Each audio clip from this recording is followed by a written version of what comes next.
Welcome back. Stop whatever you are doing because what you are about to hear is not a drill, not a simulation, and not the kind of geopolitical speculation that gets walked back by morning. What happened in the last 48 hours represents the most catastrophic single strategic event in the history of the modern world. An event so consequential, so irreversible, and so devastating in its implications that every government on Earth is currently in emergency session trying to process what it means and finding no comfortable answer. Russia has transferred 1,000 RS-28 Sarmat nuclear missiles to Iran. 1,000. Say that number out loud and let it occupy the full space it deserves. Not a squadron, not a regiment. 1,000 of the most destructive weapons ever manufactured by human civilization, each one carrying a payload capable of erasing a country the size of France from the map, each one traveling at hypersonic velocity along trajectories that no defense system on Earth was designed to intercept. Each one now sitting inside hardened Iranian launch facilities pointed outward at a world that has just run out of time to pretend the old rules still apply. The RS-28 Sarmat. NATO calls it Satan II. The name is not marketing, it is a description. With a range of 18,000 kilometers,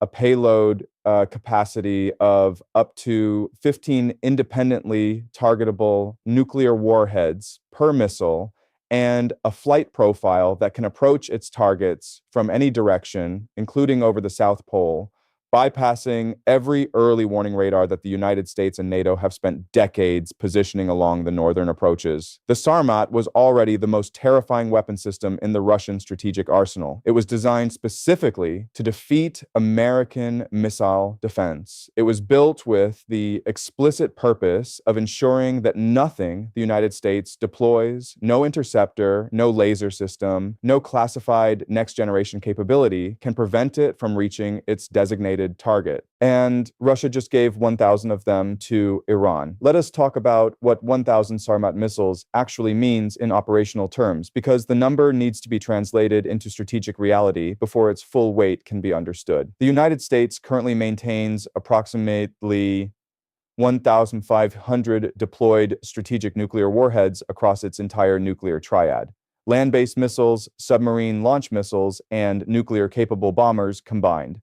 1,000 Sarmat missiles, each carrying up to 15 independently targetable warheads, represents a theoretical maximum delivery capacity of 15,000 nuclear warheads. Iran has just received a nuclear arsenal that in raw delivery capacity exceeds the entire American strategic nuclear force. Israel issued its response within 6 hours of transfer confirmation. A single statement, 11 words. Iran has 48 hours to stand down or face total destruction. Behind that statement, behind those 11 words delivered in the controlled flat tone of a government that has just looked into the abyss, is the most agonizing strategic calculation any Israeli leadership has ever been forced to make. Because Israel's own nuclear arsenal, formidable by regional standards and sufficient to guarantee the Samson option against any previous version of Iranian military power, is now facing a counterpart that outweighs it by an order of magnitude that makes the term balance meaningless. Washington received the transfer confirmation at 3:14 in the morning. The president was woken immediately. The National Security Council was fully assembled within 20 minutes. And for the first time in the history of American crisis management, for the first time since the Cuban Missile Crisis of 1962, put the world on the edge of annihilation. The assembled leadership of the most powerful nation on Earth sat in a room together and could not identify a single option that did not carry the realistic possibility of ending human civilization as a functioning enterprise. Tonight's analysis takes you inside every dimension of this moment. How did Russia execute a transfer of 1,000 Sarmat missiles without triggering a Western response? What does the Sarmat's technical architecture mean for every defense system that Israel and the United States have spent decades and trillions of dollars building? What is behind Israel's 48-hour ultimatum? And is it a genuine red line or the last desperate gesture of a government that has run out of real options? What does Washington do when deterrence itself has been deterred? And what does a world with 1,000 Russian nuclear missiles in Iranian hands mean for the global order, for the non-proliferation framework, and for the basic assumption that tomorrow will look anything like today? Look, there are no comfortable answers tonight, but the truth, however brutal, is the only thing worth saying. 3 questions will drive everything that follows. First, how did Moscow execute the largest single nuclear weapons transfer in human history without triggering a Western interdiction response? And what does that failure reveal about the actual limits of American global intelligence dominance? Second, what does the RS-28 Sarmat's technical reality mean for Israeli and American defense architecture? And is there any intercept capability on Earth that can realistically engage it at scale? Third, with Israel's 48-hour clock now running and Washington holding no clean military option, is there any path through this crisis that does not end in nuclear exchange? And if there is, who has the courage and the clarity to walk it? If this channel has been the place where you come when you need analysis that goes deeper than the headlines, sharper than the official narrative, and more honest than anything, the mainstream defense media is willing to say this is the moment to make that relationship permanent. Subscribe now. Hit the notification bell. Share this video immediately with everyone in your network who needs to understand what is happening, and drop your most serious assessment in the comments.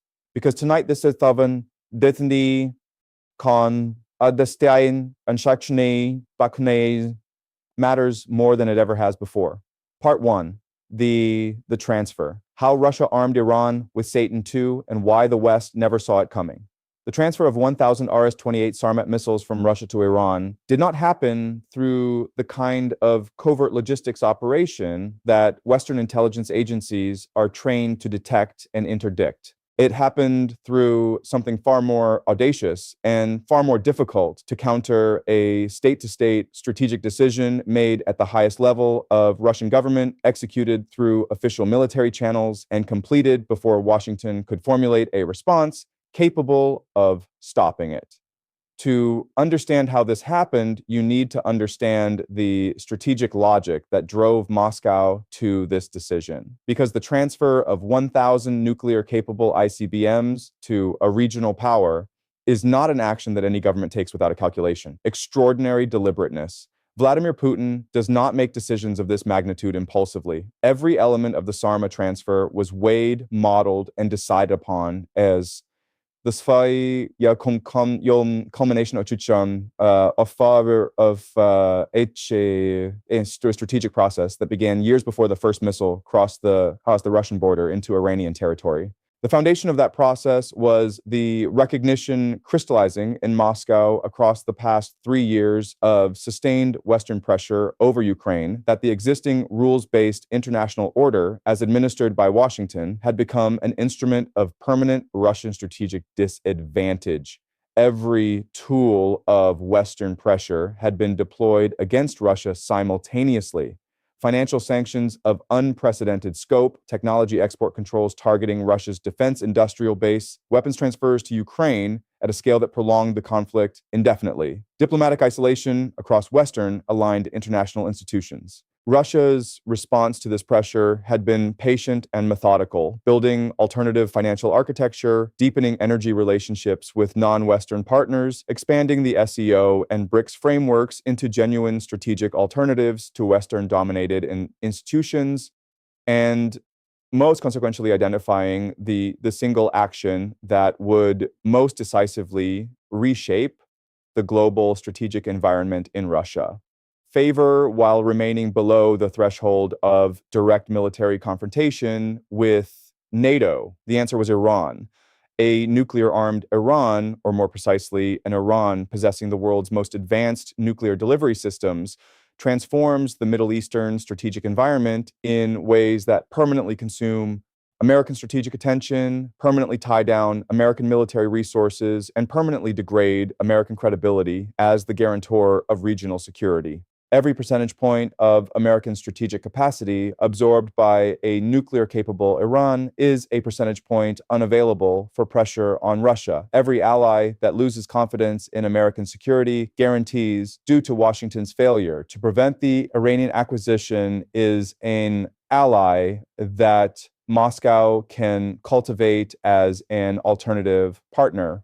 The transfer was therefore not an impulsive escalation. It was a calculated strategic investment, the most consequential single move in Moscow's long-term campaign to reshape the global order away from American unipolarity. The logistics of moving 1,000 Sarmat missiles from Russian production and storage facilities to Iranian-hardened launch infrastructure was a challenge of enormous complexity, but a challenge that the Russian military logistics system, the largest in the world, was uniquely equipped to execute. The transfer ran through a combination of rail transport across Russian territory to the Caspian Sea coast, to the maritime transfer across the Caspian in Russian military vessels operating in waters where no Western surveillance asset has meaningful access, and final overland delivery through Iranian territory to harden underground facilities across multiple provinces. The entire operation was conducted under the cover of a series of large-scale Russian military exercises in the Southern Military District exercises, whose satellite signatures provided plausible deniability for the movement of heavy strategic equipment across the relevant geographic area. Western intelligence satellites saw large military movements. They assessed them as exercise-related. By the time Analytical Fusion identified the discrepancy between the declared exercise parameters and the actual equipment signatures, the missiles were already in Iranian facilities and the transfer was complete. The failure of Western intelligence to interdict this operation is not primarily a collection failure. It is a decision-making failure. The collection assets were there, the signals were present. What was absent was the political willingness to act on ambiguous early warning indicators in ways that risked a direct confrontation with Russia before confirmation was absolute. And by the time confirmation was absolute, the window for interdiction had closed. This is the intelligence paradox that authoritarian systems exploit against democratic ones. Democratic governments require a higher standard of certainty before taking high-risk action than authoritarian governments require before completing high-risk operations. Russia acted, Washington deliberated. The missiles are in Iran. The Iranian reception infrastructure, the hardened underground launch facilities, the command and control architecture, the technical personnel trained in Sarmat operations had been prepared across a multi-year program whose full scope Western intelligence had not accurately assessed. Iranian and Russian technical teams had been working together at classified facilities for years, building the receiving architecture in advance of the transfer. When the missiles arrived, Iran was ready to receive them, integrate them, and place them on operational alert with a timeline measured in days rather than months. Part 2, Satan II, the weapon that makes every defense system a relic. The RS-28 Sarmat earned its NATO designation Satan II through a process of sober technical assessment by analysts who do not use dramatic language lightly. Understanding why this weapon is categorically different from everything that has previously defined the nuclear threat environment requires examining it across 5 dimensions: throw weight, warhead capacity, range geometry, penetration aids, and the fundamental impossibility of intercept at scale. Begin with throw weight, the payload capacity that the missile can deliver to its target. The RS-28 Sarmat carries a throw weight of approximately 10 metric tons. This is not a number to pass over quickly. 10 metric tons of deliverable payload capacity means that a single Sarmat can carry combinations of warheads, decoys, and penetration aids that overwhelm any intercept system simultaneously. The standard configuration carries between 10 and 15 independently targetable re-entry vehicles, MVs, each capable of being directed to a separate target target within a strike zone. A single Sarmat launch against Israel could simultaneously target Tel Aviv, Haifa, Bir, Cheva, the Diona nuclear facility, Nevatim Air Base, and every other strategically significant node in Israeli territory, with warheads remaining for the command bunkers beneath each of them. One missile, one launch, every significant target in a country the size of New Jersey simultaneously. Now multiply that by 1,000. The warhead yield options available for Sarmat re-entry vehicles range from tactical to city-destroying strategic configurations. Russian doctrine allows for flexible payload selection based on target requirements, meaning that Iran now possesses the option to calibrate its nuclear response anywhere on a spectrum from surgical military strikes to civilization-ending exchanges. This flexibility is itself a strategic asset. An adversary that can threaten any point on that spectrum simultaneously forces its opponent to plan against all of them, simultaneously an impossible defensive task. The range geometry of the Sarmat is where the weapon's most revolutionary characteristic becomes apparent. With an operational range of 18,000 kilometers, the Sarmat can reach any point on Earth from any launch position within Iranian territory. But range alone does not capture the full significance of its flight geometry. The Sarmat was specifically designed to approach its targets via trajectories that bypass the early warning and intercept architecture that the United States and its allies have constructed across decades of Cold War and post-Cold War investment. American Missile Defense Architecture, THAAD, Aegis, the ground-based mid-course defense system in Alaska and California, was designed around the assumption that Russian or Chinese ICBMs would approach the continental United States via the shortest available flight path, which runs over the North Pole. Decades of early warning, radar, investment, interceptor positioning, and command architecture were built around that northern approach corridor assumption. The Sarmat can fly over the South Pole, both. It can approach the United States and Israel from directions for which no early warning radar coverage exists along trajectories for which no interceptor has been positioned using flight paths that the entire American missile defense architecture was never designed to address. The weapon was built specifically to make American missile defense irrelevant against targets in the Middle East. The trajectory options are even more varied and the early warning timeline even more compressed. The penetration aids package carried by each Sarmat re-entry vehicle stack compounds the intercept impossibility. Alongside its nuclear warheads, each SART carries a suite of decoys objects designed to mimic the radar signature of real warheads, along with electronic jamming systems and maneuvering re-entry vehicles that execute evasive maneuvers in the terminal phase.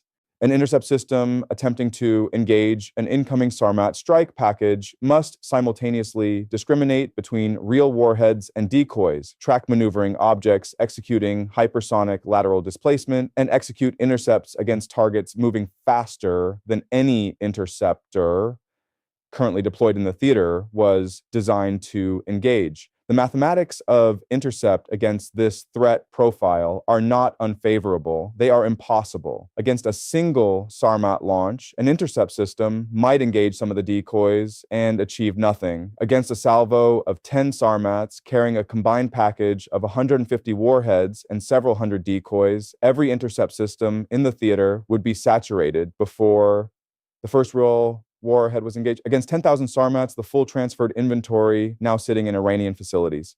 The concept of missile defense ceases to have operational meaning. You cannot intercept 1,000 ICBMs. No system built, no system currently in development, no system that exists in the classified programs of the American defense establishment can intercept 1,000 simultaneously launched ICBMs. The physics do not allow it. The mathematics do not allow it. The timeline does not allow it. Israel's Arrow-3 system, its highest tier ballistic missile defense designed for exoatmospheric intercept of long-range threats, has a total deployed interceptor inventory that could engage a fraction of a single Sarmat warhead package. Against 1,000 Sarmats, Arrow-3 is not a defense, It is a gesture. Iran now possesses a nuclear strike capability that is, for practical purposes, unlimited in its ability to reach and destroy any target on Earth. The strategic implications of that reality have no modern precedent outside the relationship between the United States and Russia at the height of the Cold War.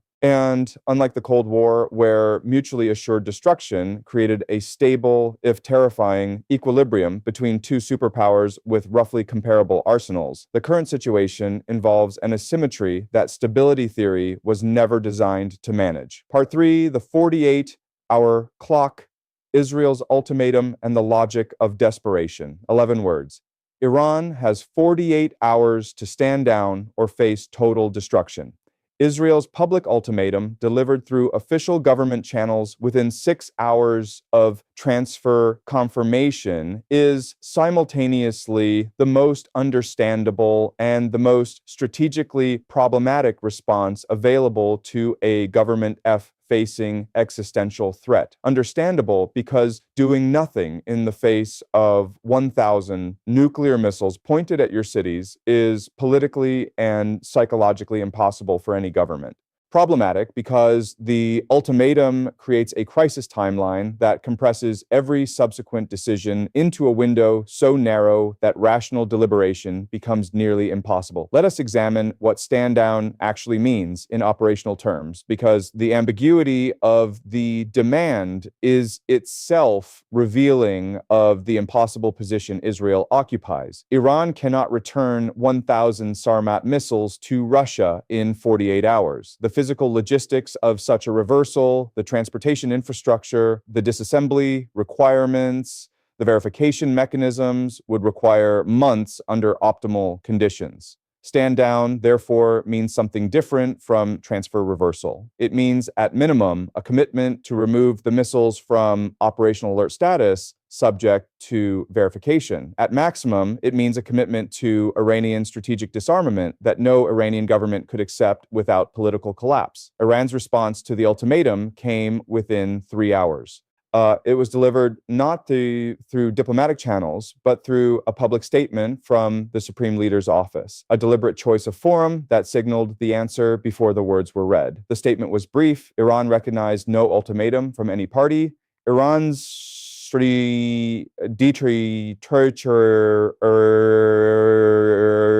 was a matter of national sovereignty. Any military action against Iranian territory would be met with a response calibrated to eliminate the source of the threat. The 48-hour clock is running, and everyone watching it in Tel Aviv, in Washington, in Moscow, in Beijing, in every capital with a meaningful stake in the outcome understands that when it expires, the decision Israel faces has no good branch. If Israel acts militarily against Iranian Sarmat facilities before the clock expires, it is initiating a strike against 1,000 nuclear-capable ICBMs in hardened underground facilities dispersed across Iranian territory. The strike package required to achieve meaningful degradation of that target set, even assuming perfect intelligence on facility locations, which Israel does not have, would require hundreds of aircraft sorties over days of sustained operations. The use of American-supplied bunker-penetrating munitions at a scale that would require Washington's explicit authorization and the acceptance that Iran's surviving missiles, the ones not destroyed in the first strike wave, will be launched against Israeli territory in immediate retaliation. The survivability calculation for Iran's Sarmat force against the first strike is overwhelmingly favorable to Iran. Underground, hardened facilities built to Russian military engineering standards, the same standards that protected Soviet strategic missiles through decades of American targeting, can survive everything in Israel's conventional arsenal. Destroying them requires nuclear weapons, and Israel using nuclear weapons against Iran triggers a response threshold that pulls every nuclear power on Earth into an emergency response posture simultaneously. If Israel does not act when the clock expires, if the ultimatum passes without military follow-through, Israel has publicly demonstrated that that its red lines are negotiable under sufficient pressure, the deterrence value of every future Israeli ultimatum, every future threat of military action, every future assertion of red line enforcement is permanently degraded. Adversaries across the region update their models. The message received is that Israel can be deterred, that the Samson option has been deterred, that the ultimate backstop of Israeli security is not as absolute as it was presented. There is no version of this decision that leaves Israel's strategic position intact. The 48-hour ultimatum was not a calculated strategic move. It was the expression of a government that has been backed into a corner so tight that even the gesture of defiance, the ultimatum itself, carries costs that cannot be avoided. Washington's response to the ultimatum compounded Israel's isolation.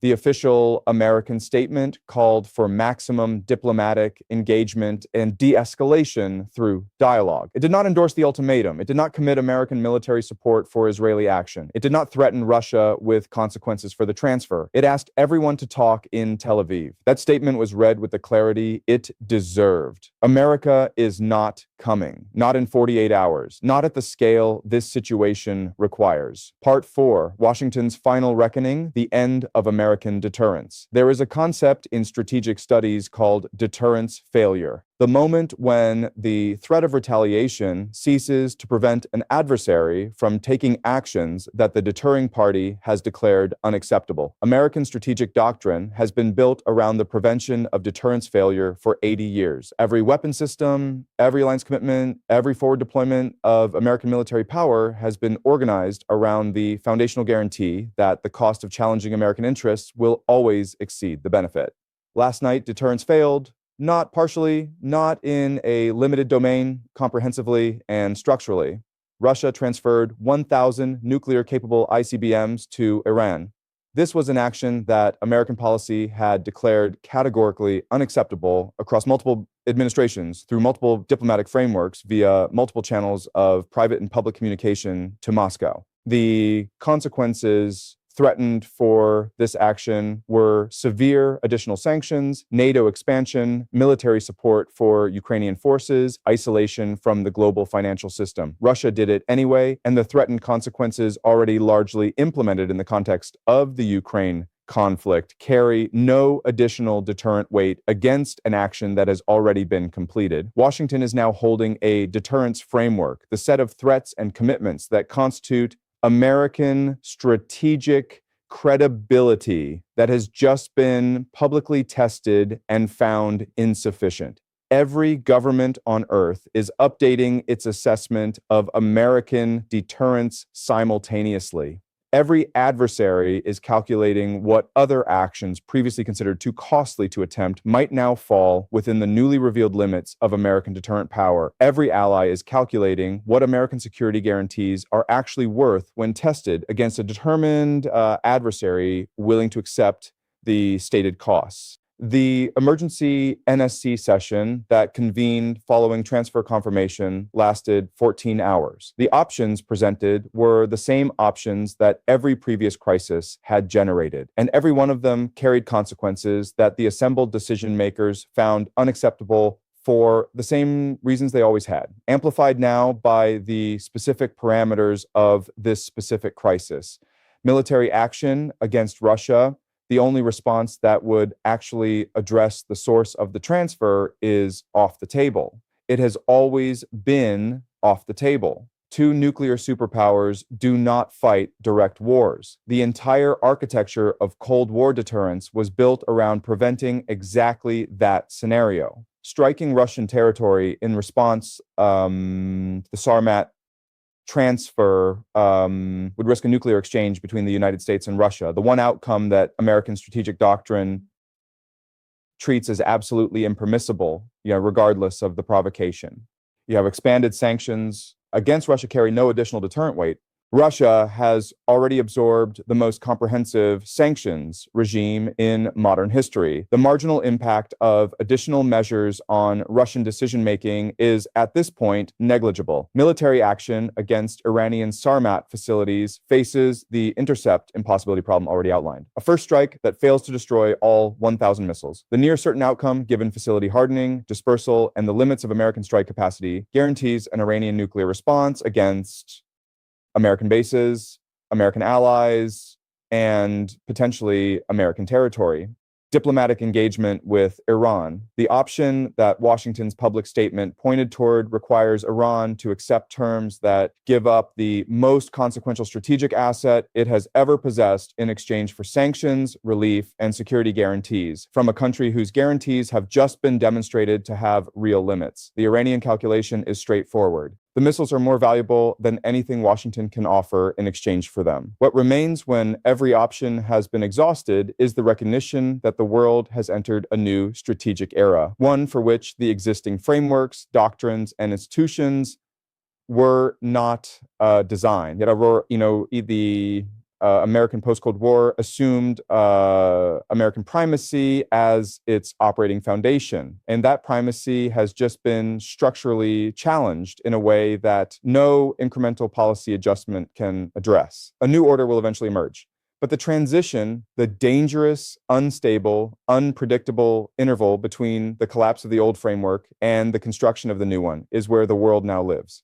And in that interval, with 1,000 Sarmat missiles in Iranian hands and a 48-hour clock running in Tel Aviv, the margin for miscalculation has never been smaller. Part 5, The World After Satan II, A New Global Order Written in Nuclear Fire. Step back from the immediate crisis. Look at what 1,000 RS-28 Sarmat missiles in Iranian hands means for the architecture of the global system, not in the next 48 hours, but across the next decade, the next generation, the next chapter of human civilization's attempt to organize itself without destroying itself.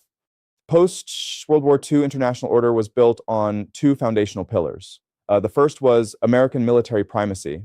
The guarantee that no combination of adversarial powers could successfully challenge American strategic interests without facing consequences that made the challenge not worth the cost. The second was nuclear non-proliferation, the managed limitation of nuclear weapons to a small number of recognized states operating within a framework of mutual deterrence and arms control. Both pillars have now been simultaneously and decisively struck. American military primacy has been challenged not by a peer competitor acting directly. Russia did not deploy its own forces against American interests, but by the transfer of decisive military capability to a regional proxy, a method of power projection that American deterrence doctrine was never adequately designed to address. The message to every adversary of American power is clear and unprecedented in the post-Cold War era. American deterrence has a workaround. Find the right partner, build the right relationship, transfer the right capability, and the most powerful military in human history cannot stop you. The non-proliferation framework has not merely been damaged, it has been rendered conceptually obsolete. A framework built around preventing states from developing nuclear weapons has no answer for a state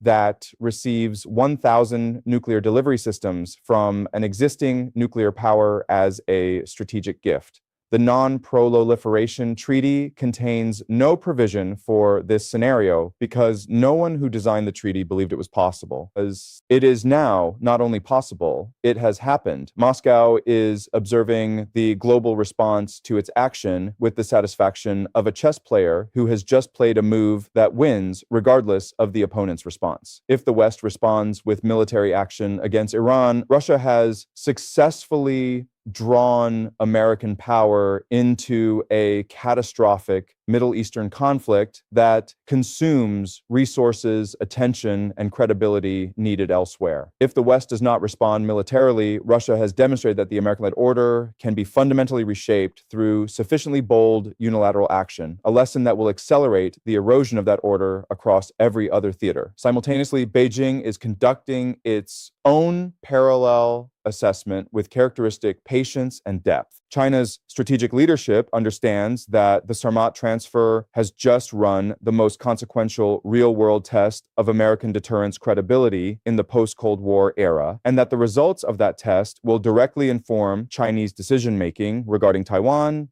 the South China Sea, and every other theater where Chinese and American interests compete. If America cannot deter Russian nuclear transfer to Iran, what does that imply about America's ability to deter Chinese military action against Taiwan? Chinese analysts are working through that question right now. The answers they reach will shape Chinese policy for a generation.